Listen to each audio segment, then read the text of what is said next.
Hello everyone. Having spoken about gratitude and the acts of saying thank you, I want to talk about communication. Communication is actually different from just blabbing or just shouting or just talking. Communication has to do with when the receiver understands the information or message being passed across by the sender. Do you understand that? Yes. So some people don't know how to communicate. They just talk. They just shout. They just wail. They don't know how to pass information. They don't know how to pass their message. Let's bring it to the relationship aspect of life. Now your boyfriend offends you. Probably you've been calling, he's not taking your calls, or you needed him to get something, he couldn't get it. I really can't pinpoint a scenario that makes girlfriends get angry. Okay, let me use the call aspect. Yeah, you called him, he didn't take your call. Now you're angry, you're fuzzy about it. But then he calls back.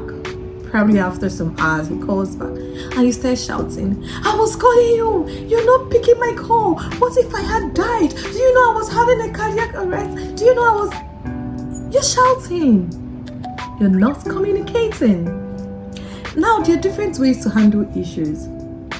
Some people prefer handling issues via text messages, and I think I am one of those people that prefer pouring out my mind using the text message route. Yes. I might be talking to you on phone and I don't know how to voice out, how to say those things without probably saying the wrong words. So I rather go back to the drawing board chat and tell you, this is what you did, this is what you've done that I don't like, and I would like you to change this about yourself. That is how I communicate. And there is no way I would send you messages that you would not understand. I know some people actually read some kind of meaning into text messages and all, but then there is no way I will send you a message that you will not understand and you read another meaning to it. No, because I will be as explanatory as possible. Yes, I would have to tackle every step of it. So what I'm saying is, you don't have to shout to communicate. If you know you're the type that shouts, please resort to another means of communication. You can use the phone, use your text messages, use your WhatsApp messages, use your Instagram messages to communicate and pass your information. It doesn't have to necessarily be calls. You can use that medium, and then when you're calm, you can communicate to the other party. So learn how to communicate in such a way that the other person understands your point of view and where you're coming from, and he or she understands it very well. Yes.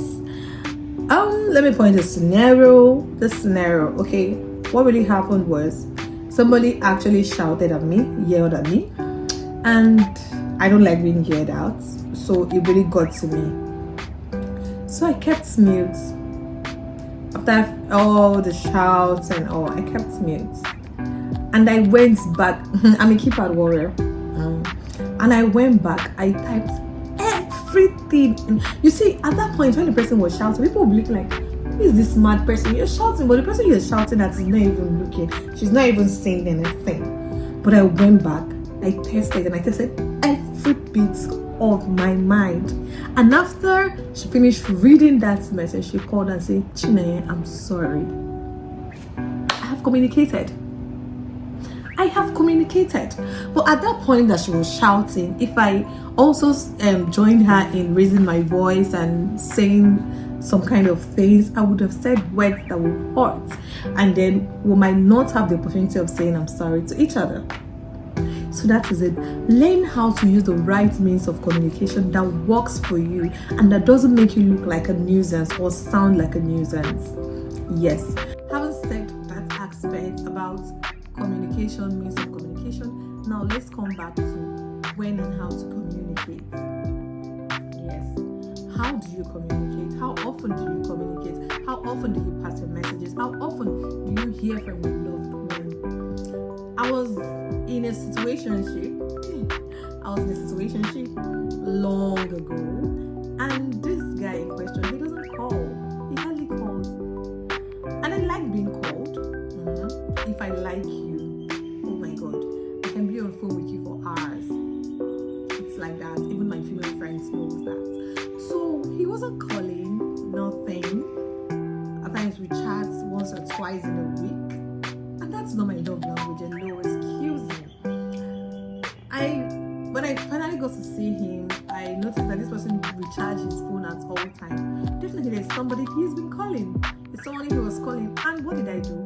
I had to step back and end everything, like every form of feeling I have on this person. I ended it because you were not speaking my love language, and you were communicating with other people. Imagine you're buying airtime, you're making calls 247, but you're not calling me, and you're calling those that are important to you. Nobody is too busy for you. Nobody is too busy in this life. See, we have the same 24 hours. It depends on how we decide to use our 24 hours.